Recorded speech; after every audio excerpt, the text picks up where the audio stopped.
Hi everybody, happy Cinco de Mayo. Today's May 5th, 2020. On these city bee hives, what happened was we ended up on that hive, we had a few bees survive through, but back last September, October, we had all the bees fly into that light.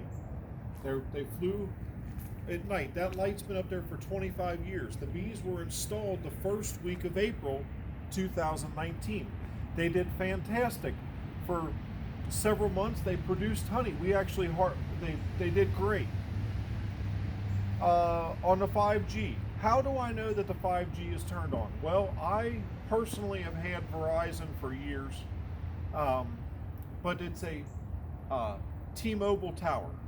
And T-Mobile came in here saying, hey, you got a tower on your property, you should switch to us. And this has just been about maybe 3 months ago, back in January. And they brought in and they showed me on their meter. They got a meter. Yeah, this thing's, you got a great signal here. The guy that climbed the tower and installed the panels said they're 5G panels. So how do I know it's 5G?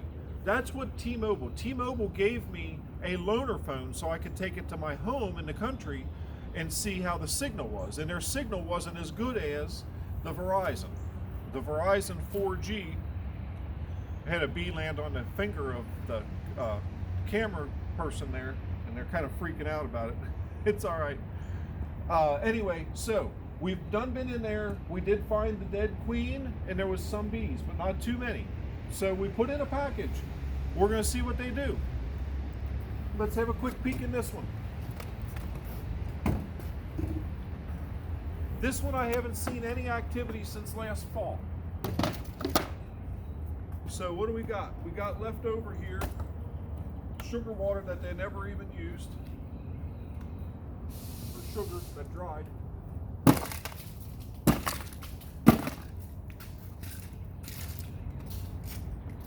That little bit of crystallized sugar when I add the fresh sugar water. Now, it's only 50 degrees today. We're running about 20 degrees below normal. We're going to have a frost this Saturday morning, which is almost a record. They say May 15th, Mother's Day, is the safe planting date. We're going to have a frost the day before, almost setting a record. So because it's kind of cold, this actually has a fair amount of weight in here.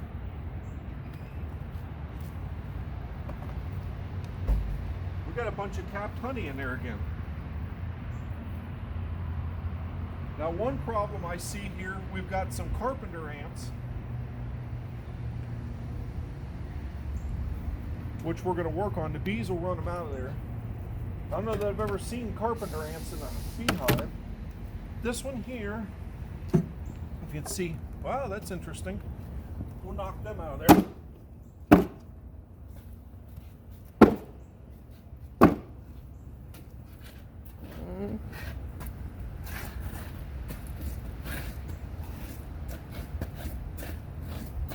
I don't care much for ants. We need to clean off some of this burr comb. What we're looking for is to make sure that we've got room for a new queen to start laying right away. That's interesting. No bees at all. They completely absconded from this hive.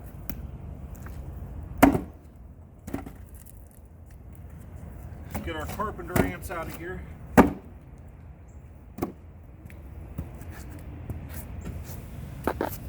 Seeing as I'm interested in woodworking and such, I don't really care much for carpenter ants. They do a lot of destruction to wood and lumber products. Anyway, we're going to clean off this bottom board. So it's like they just completely absconded, the bees, last fall. Was it the 5G? Was it another reason? I don't know.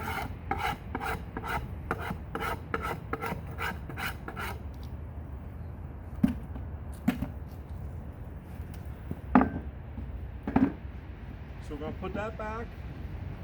This main box, this first box, we've got ants out of there. It's kind of cold, which makes it nice because the ants are just kind of frozen in time. Just have a quick look at a couple frames.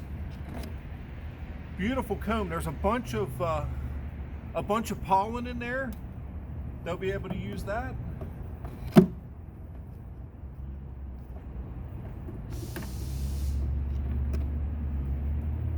There's not much honey. I think them ants stole the honey.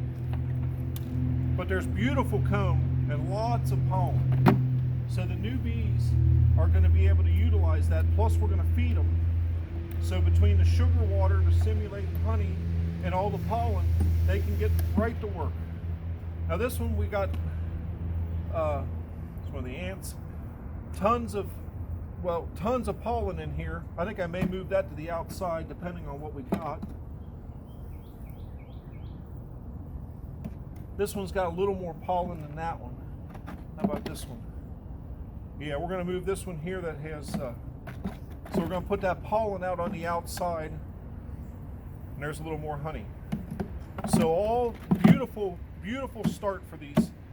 There was an issue with getting these packages. I was supposed to get them 2 weeks ago, but I got an email the day before they were going to arrive saying that the carrier, we'll just say somebody that normally ships next day air, had a catastrophic failure with the packages.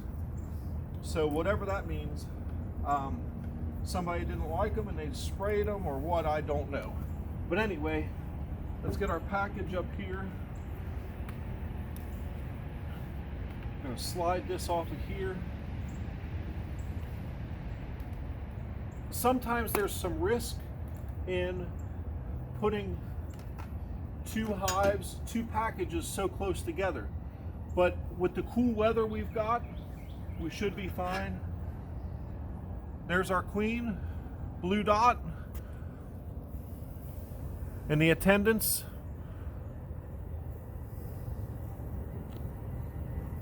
So we want to remove the candy end cork, the candy end one. Because if we remove the other one, she's going to come straight out. We want her to stay in here for 3 days, is approximately how long it'll take them to remove this. And of course, sometimes them corks don't always go perfectly.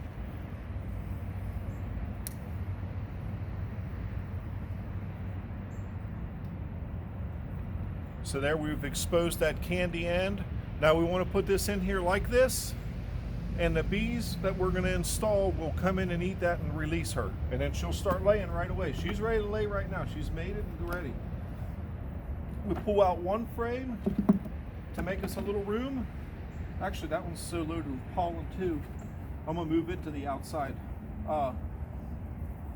Move over, honey. All these worker bees are named Honey. We just press it into the wax there. After a few days, we're going to verify that she's been released. We're going to remove that cage, and the bees will repair that comb that we've smashed here.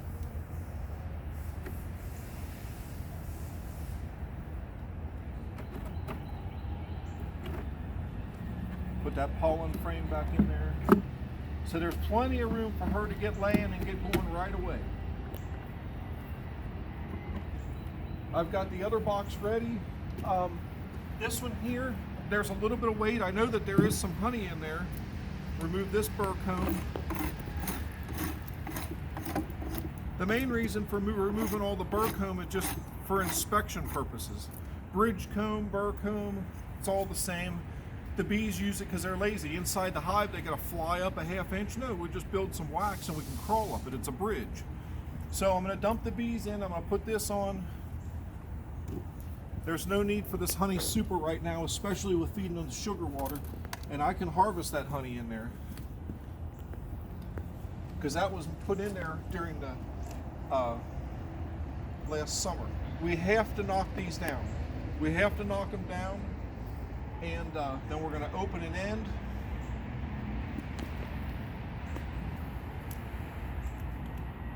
Anybody that's new to beekeeping, don't feel bad to wear a suit to do this. Please don't. Always, if you feel the need, do it. Wear the protection. Speaking of protection, out there with this virus going around, anybody, it's gonna, as they reopen, I'm making a strong prediction that there's gonna be major rise in cases. If you gotta go to the grocery store and whatnot, wear a mask, wear gloves, I'm telling you. So we knock them down, pull this can out of here, Got a few bees there we can tap off.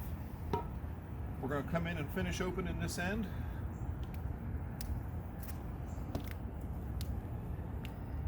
Today's a perfect day. It's overcast. Sometimes they get a little grumpy, but it's perfect in the idea. It's cool weather. Now we're going to come in here and knock all these in here. Give it a little bounce there. As many as possible. We're going to take the second box and just set it right up on here. Just kind of wiggle it real slow. Get that on there. We're going to put the feeder on top. And they're probably hungry from being in that cage for a couple days. No big, they're not stinging me at all. They're I don't know what, they're just checking me out. I'm going to shake them off. We're going to go ahead and get this, we're going to feed them real good to get them through the next week or two till we get back into some really nice weather.